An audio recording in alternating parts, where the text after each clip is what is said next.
What's up, guys? This is Matt, working a little bit late tonight. Just got off my manufacturing job and I'm headed to the house that I winterized a while back in the winter.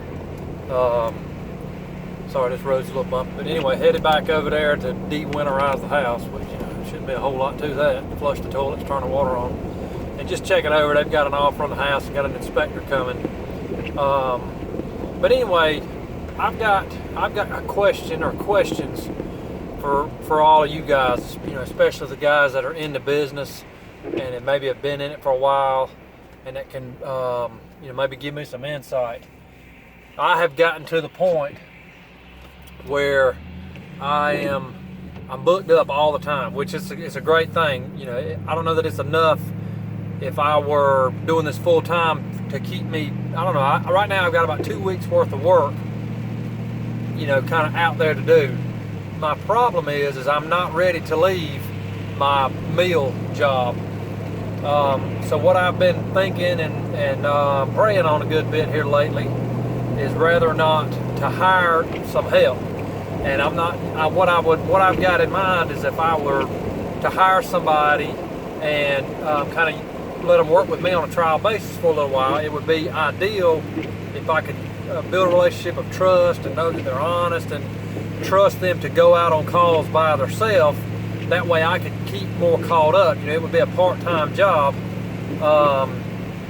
but I've got a few hurdles or obstacles that are kind of, I don't really know how to handle them. As far as paying them, I don't want to just pay them straight cash because I need to be able to write that money off at the end of the year as an expense, because that's a pretty good lick. I plan to pay them $15 to $20 an hour because I want good help.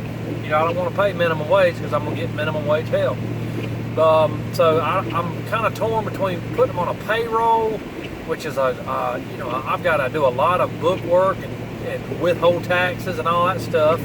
Or since they're part-time, maybe I could just let them fill out a 1099 and just do it that way. I'm wondering if that would be more simple, but I don't know. I don't want to get caught doing the wrong thing.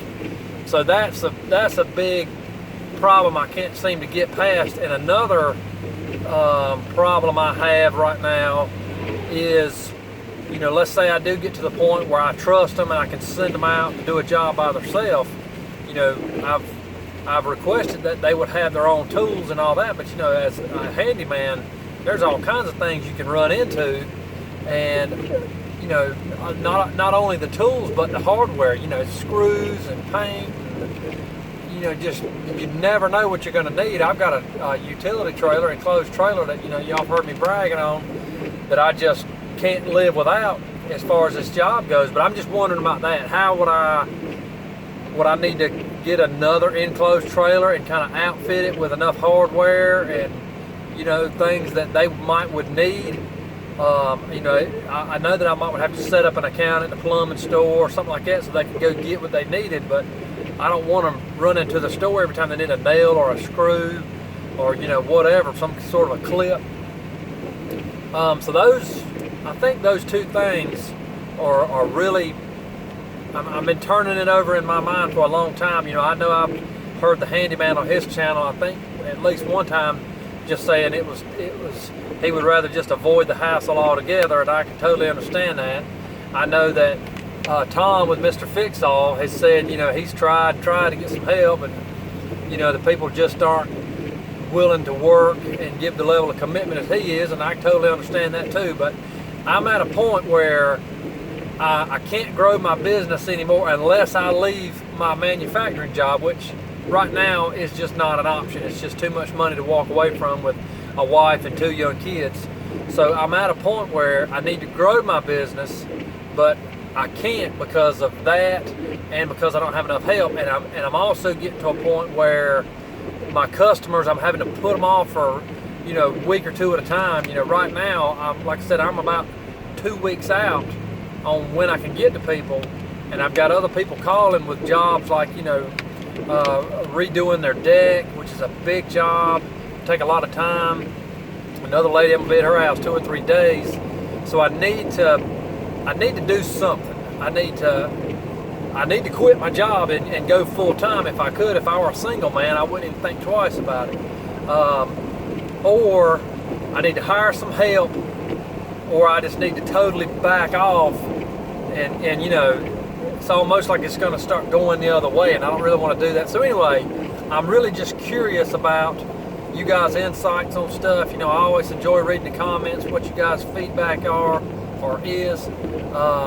So I'm hoping to get some more of that good stuff, like I said, especially from the people that have experienced what I'm experiencing. And if you haven't hired anybody, or you know, you just kind of watching this as a DIYer, check out the comments, because there's a lot of good stuff there. So, and maybe you'll learn how to progress your business too. So that's what I'm after. You know, I never planned these videos exactly like scripted, so I'm hoping I didn't leave anything out as far as what I wanted to say. I'm sure I did, but you know, maybe I'll put it in the comments. I'm starting to get a little dark. So, okay, that's it. I won't bore you with any rambling, but just give me your feedback. I know that a lot of people are going to say, no, don't do it. It's not worth it. You can't do it, or you're just going to have to quit that job. But quitting the job right now, just unfortunately, isn't an option. A year from now, maybe, but right now, I just can't afford to take that risk. So, let me know what you think. As always, subscribe, all that good stuff. Thank you.